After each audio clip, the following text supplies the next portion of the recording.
सलाम, मैं ज़ीशान गाज़ी। आप देख रहे हैं सारा अधिकार। 8 दिन हो गए मगर पीएम मोदी ने राहुल गांधी से डिबेट का आमंत्रण स्वीकार नहीं किया। ये बहस वैसे भी नहीं होनी थी, लेकिन कांग्रेस महासचिव हर दिन ट्वीट कर याद दिलाते हैं कि पीएम ने चुनौती स्वीकार नहीं की। आमने सामने भले बहस ना हो सकी हो, लेकिन 18 मई के दिन दोनों दिल्ली में सभा कर रहे थे और बहुत कम दूरी पर। हम दोनों के भाषणों पर बात करेंगे, लेकिन उससे पहले दिल्ली से जुड़ी एक और राजनीतिक खबर जो आज की है। आम आदमी पार्टी ने अपने विधायकों, सांसदों और कार्यकर्ताओं के साथ बीजेपी दफ्तर तक मार्च किया। अरविंद केजरीवाल ने ऐलान किया कि वे बीजेपी दफ्तर आ रहे हैं, जिसे गिरफ्तार करना है कर ले। इस मार्च में एक नया नारा सुनाई दिया, संजय सिंह तानाशाही, हिटलर शाही के साथ साथ मोदी शाही का नारा लगवा रहे हैं। इस मार्च में राघव चड्ढा भी शामिल हुए। सौरभ भारद्वाज ने बताया था कि राघव की सर्जरी हुई है। इसी के साथ राघव के नाराज होने की अटकलें अब समाप्त हो जाती है। मार्च पर निकलने के पहले केजरीवाल ने पार्टी ऑफिस में भाषण दिया और आज के भाषण में कार्यकर्ताओं से कहा कि भाजपा ऑपरेशन चला रही है, जिसके तहत पीएम आम आदमी पार्टी को खत्म करना चाहते हैं।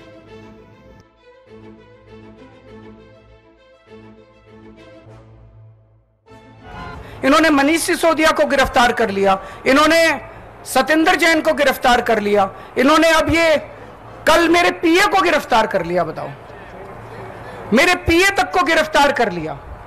अब राघव चड्ढा बाहर से आए हैं, परसों कह रहे हैं उसको भी गिरफ्तार करेंगे, कह रहे हैं आतिशी जी को गिरफ्तार करेंगे, सौरभ जी को गिरफ्तार करेंगे, कह रहे हैं कैलाश गहलोत को गिरफ्तार करेंगे। तो मैं आज हम सब लोग इकट्ठे हुए हैं, प्रधानमंत्री जी को कहना चाहता हूं, आप एक एक करके दुखी हो रहे हो, हम सारे ही आ जाते हैं आज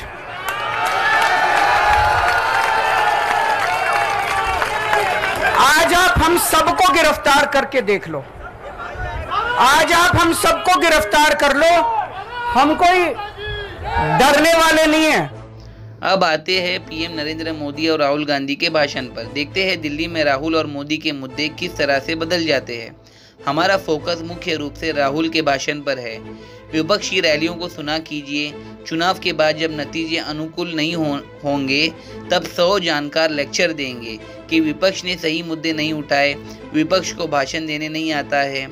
वे ये भी नहीं बताएंगे कि सही मुद्दे क्या होते हैं, और जब विपक्ष इन मुद्दों को उठाता है, भूले से भी उसका जिक्र नहीं करते। उसी समय में ये जानकार मोदी के मुद्दों को बार बार दोहराते हैं, नारों को भी दोहराते हैं, लेकिन विपक्ष के किसी नारे का नाम तक नहीं लेंगे। विपक्ष में कमियां हो सकती है भी। कई हफ्तों तक कांग्रेस का खाता बंद रहा, विपक्ष के नेता जेल में डाले गए।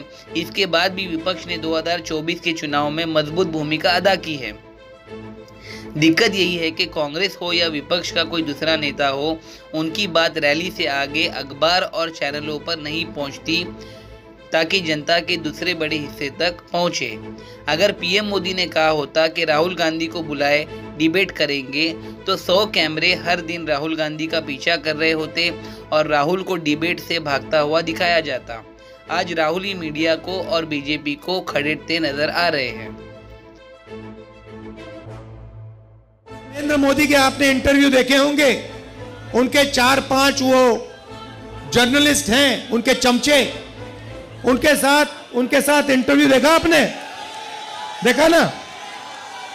वो स्क्रिप्टेड सवाल होता है, मोदी जी आप आम कैसे खाते हो, मोदी जी आप ये कैसे करते हो।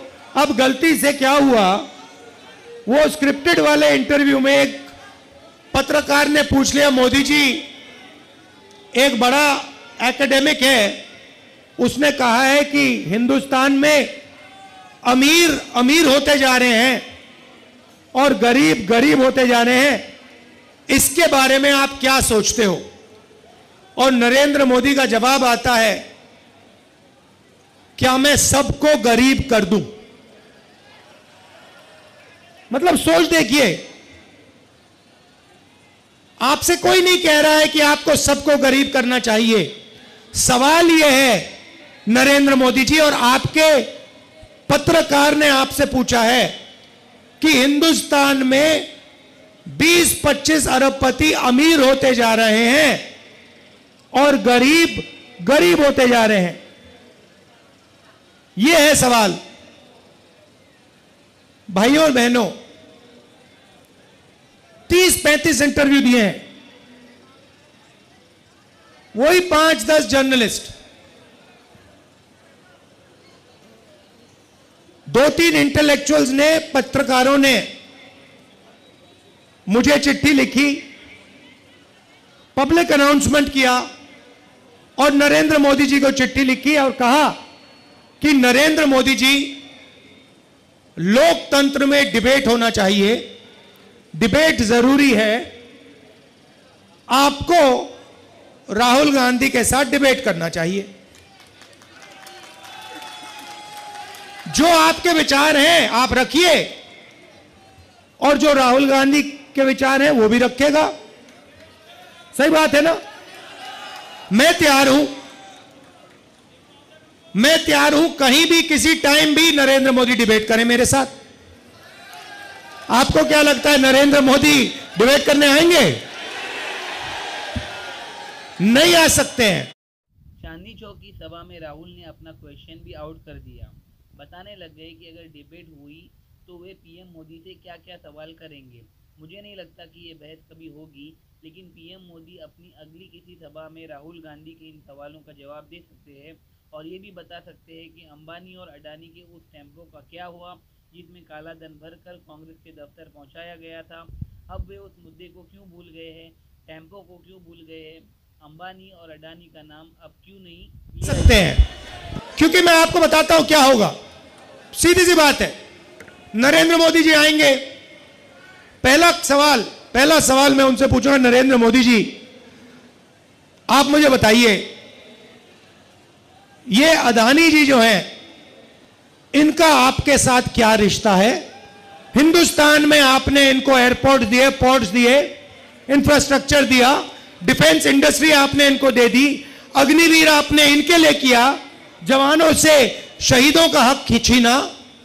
तो सबसे पहले मुझे बताइए ये अडानी और आपका रिश्ता क्या है? पहली बार वहीं फंस जाएंगे। उसके बाद मैं इनसे पूछूंगा, भैया आपने ये जो इलेक्टोरल बॉन्ड्स का धंधा जो चलाया है, हफ्तेबाजी जो की है, जिसमें आप किसी को कॉन्ट्रैक्ट देते हो और कुछ ही दिन बाद वो उस कॉन्ट्रैक्ट के लिए आपको बीजेपी को पैसा देता है, या फिर सीबीआई ईडी आप उस पर डाल देते हो और फिर उसके बाद वो आपको पैसे देते हैं और फिर सीबीआई का केस, ईडी का केस खत्म हो जाता है। तो ये इलेक्टोरल बॉन्ड्स मुझे समझा दो। इसी में नरेंद्र मोदी फंस जाएंगे, डिबेट वहीं खत्म हो जाएगी। और मैंने मतलब किसानों की बात ही शुरू नहीं की। फिर मैं पूछूंगा ये जो काले कानून आप लाए, जिसके कारण आपके सारे के सारे कैंडिडेट्स घेरे जा रहे हैं, पंजाब में, हरियाणा में, महाराष्ट्र में, हिमाचल का जो सेब आपने किसानों से छीनकर अडानी को दिया, इसके बारे में आप समझाइए। फिर उसके बाद मैं कहूंगा, नरेंद्र मोदी जी, जब कोरोना में लोग मर रहे थे, गंगा में लाशों के ढेर पड़े थे, बेटे अपने माता पिता को मरते देख रहे थे, आपने देश को थाली बजाने के लिए क्यों कहा? मोबाइल फोन चलाने के लिए क्यों कहा? उसके बाद मैं पूछूंगा, मोदी जी एक बात बताइए, आपने वो जो शी जिनपिंग है उसको झूले पे झुलाया, उसको आपने समोसा खिलाया और वो हिंदुस्तान की दिल्ली जितनी जमीन उठा के ले गया, उसकी आर्मी आज तक उसमें बैठी हुई है, ये आपने क्या किया? उसके बाद मैं पूछूंगा, नरेंद्र मोदी जी, अग्निवीर स्कीम जो आप लाए, ये मुझे बताइए, आप अग्निवीर स्कीम क्यों लाए? 2 तरीके के शहीद आपने क्यों बनाए? तो नरेंद्र मोदी डिबेट नहीं कर सकते हैं। इस चुनाव में कांग्रेस ने कहा कि वो अग्निवीर योजना खत्म कर देगी, लेकिन अग्निवीर योजना तो पीएम मोदी की पसंदीदा योजना है। वे भी इस योजना की खूबियां युवाओं को नहीं बताते, युवाओं को मेरे प्यारे अग्निवीर नहीं पुकारते और ना मीडिया उनसे पूछता है पीएम जी अग्निवीर की तारीफ क्यों नहीं कर रहे? चांदनी चौक की सभा में राहुल गांधी स्थानीय मुद्दों को राष्ट्रीय और राष्ट्रीय मुद्दों को स्थानीय संदर्भ में पेश करते रहे। चांदनी चौक से बीजेपी ने व्यापारिक संगठन के नेता प्रवीण खंडेलवाल को टिकट दिया है। राहुल गांधी लगातार अपने भाषणों में जीएसटी का जिक्र करते हैं। पिछले कई चुनाव में जीएसटी की बात की है।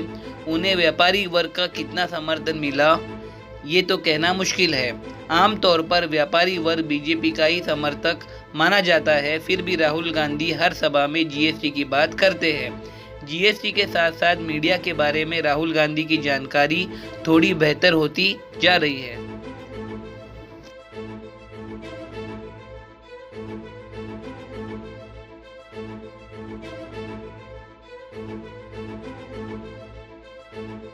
नरेंद्र मोदी जी ने 22-25 लोगों के लिए काम किया। चांदनी चौक में स्मॉल और मीडियम बिजनेस वाले लोग हैं, दुकानदार हैं, ट्रेडर्स हैं।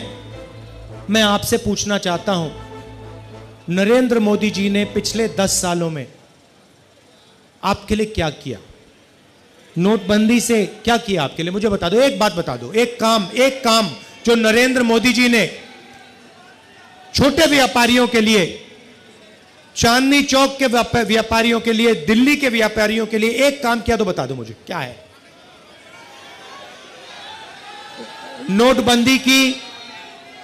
नोटबंदी की उससे आपको नुकसान हुआ, आपका कैश फ्लो खत्म हुआ और हजारों बिजनेस बंद हो गए।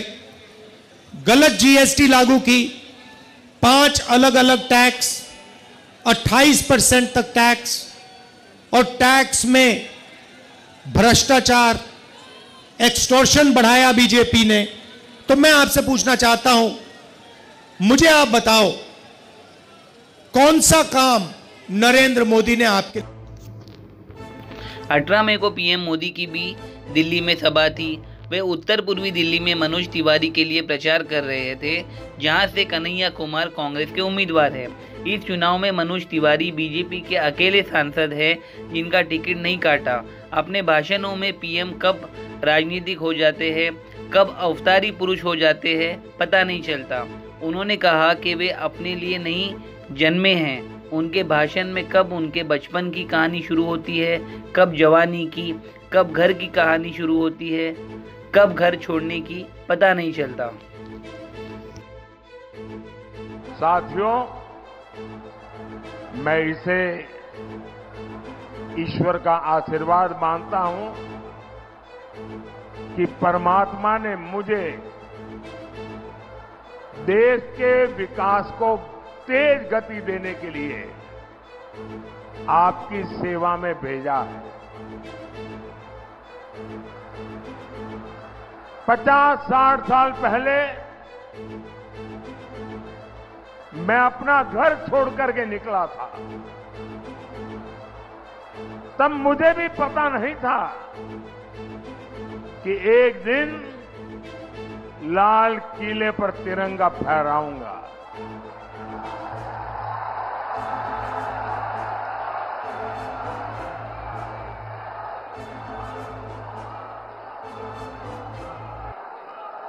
पचास 60 साल पहले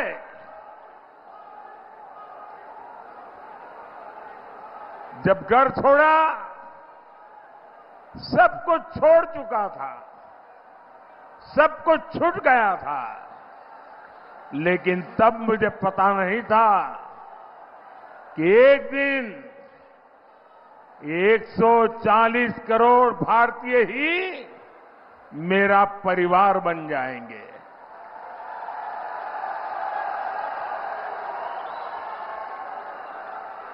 साथियों,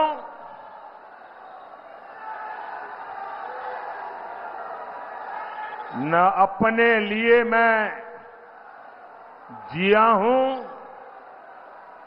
न अपने लिए मैं जन्मा हूं। मैं आपके लिए और आपके बच्चों के उज्जवल भविष्य के लिए जी जान से खप रहा हूं।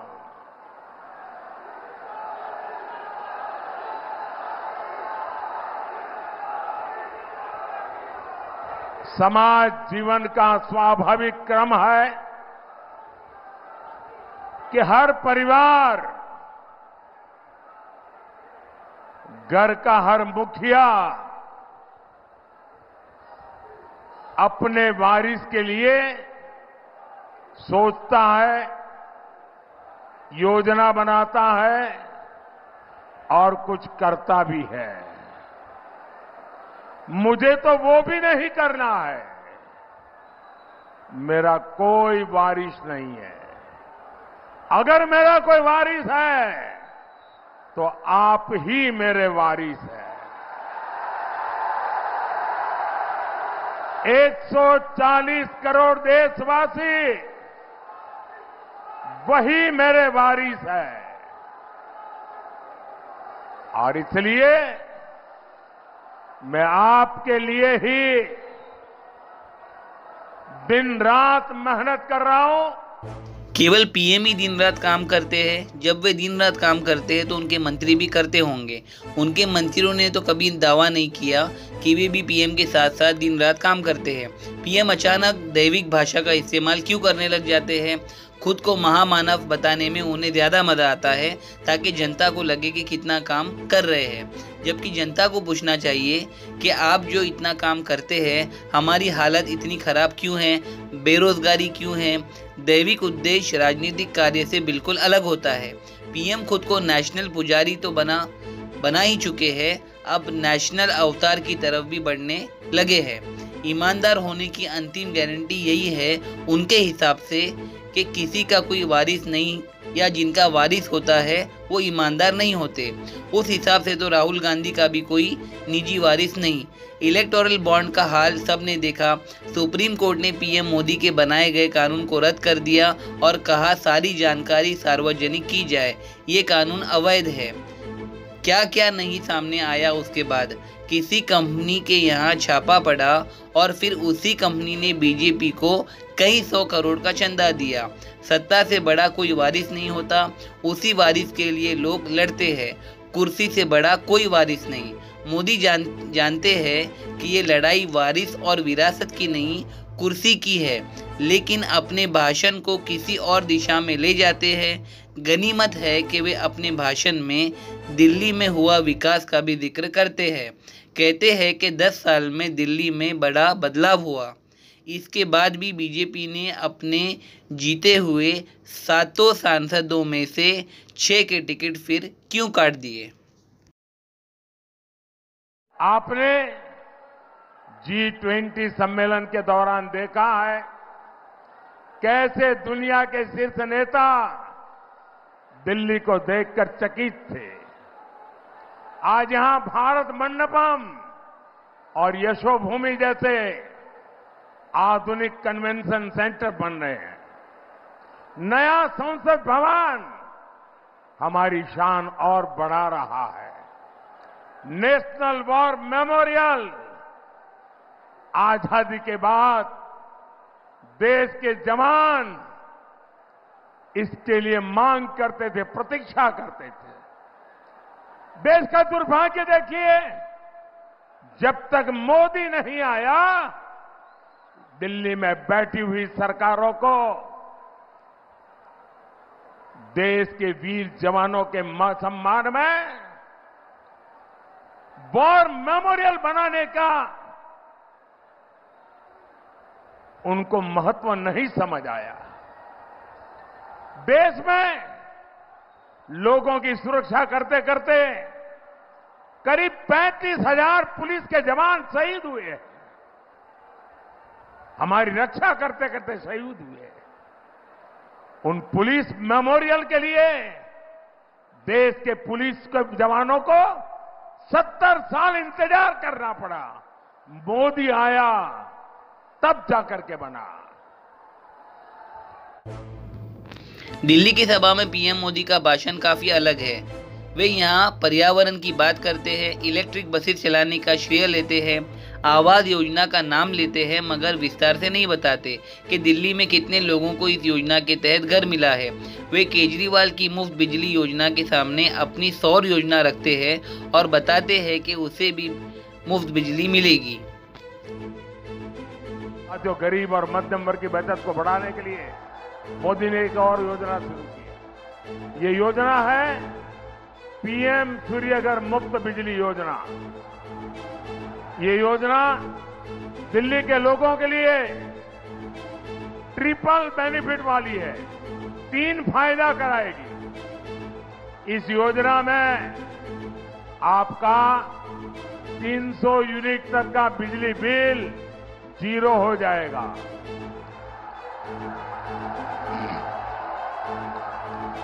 बिजली बिल 0। और इसके लिए भारत सरकार 75,000 रुपीज 75,000 रुपये तक की मदद देगी। और ये ऑनलाइन रजिस्ट्रेशन चालू हो चुका है। इस 75,000 रुपये से अपने घरों पर सोलर पैनल लगाएं, घर में जो इस्तेमाल करने की बिजली की जरूरत है उपयोग कीजिए, और जो अतिरिक्त बिजली होगी वो सरकार खरीदेगी, उससे आपको कमाई होगी। बिजनेस टुडे की एक रिपोर्ट है कि 3 से 5 किलोवाट का सोलर पैनल लगाने पर 2.25 से लेकर 3.5 लाख तक का खर्च आता है। इसमें सरकार की सब्सिडी 7 से 78 हज़ार की होती है। तब भी सोलर पैनल काफ़ी महंगा हुआ तो ये फ्री कैसे हो गई, इससे पीएम ने साफ नहीं कहा। वे नहीं बताते कि शुरुआती लागत जब लाख रुपए से अधिक है तो आम आदमी कहां से लाएगा, जबकि केजरीवाल फ्री में बिजली दे रहे हैं। सोलर पैनल से उत्पादित बिजली जब लागत लाखों रुपए की है तो फ्री कैसे हो सकती है। लेकिन ये सब सवाल मीडिया में उठना चाहिए और मीडिया की बस की बात अब नहीं है। राहुल गांधी प्रेस की भूमिका को ठीक से समझने लग गए हैं और उसकी खिंचाई करने लग गए हैं।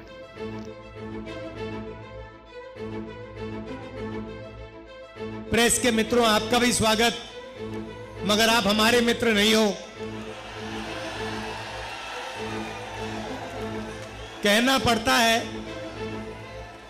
मगर आप ना छोटे व्यापारियों के मित्र हो, ना युवाओं के मित्र हो, ना किसानों के हो, ना मजदूरों के हो। आप अदानी जी के, मोदी जी के मित्र हो। और आप 24 घंटा कभी अंबानी की शादी दिखाओगे? आपने कभी नोटिस किया चांदनी चौक के भाइयों और बहनों कि ये कभी भी छोटे व्यापारियों की, स्मॉल और मीडियम बिजनेस की, कारीगरों की बात नहीं करते हैं, मगर 24 घंटा आपको या बॉलीवुड स्टार्स दिखाएंगे, या अंबानी की शादी दिखाएंगे, या फिर नरेंद्र मोदी जी का चेहरा आपको दिखेगा। तो ये कहना पड़ता है, मगर ये हमारे मित्र नहीं हैं, ये 2-3 अरबपतियों के मित्र हैं। खैर, इनकी गलती नहीं है। ये जो स्ट्रिंगर्स हैं, कैमरामैन हैं, ये इलेक्शन में वोट इंडिया अलायंस को देंगे, देख लेना।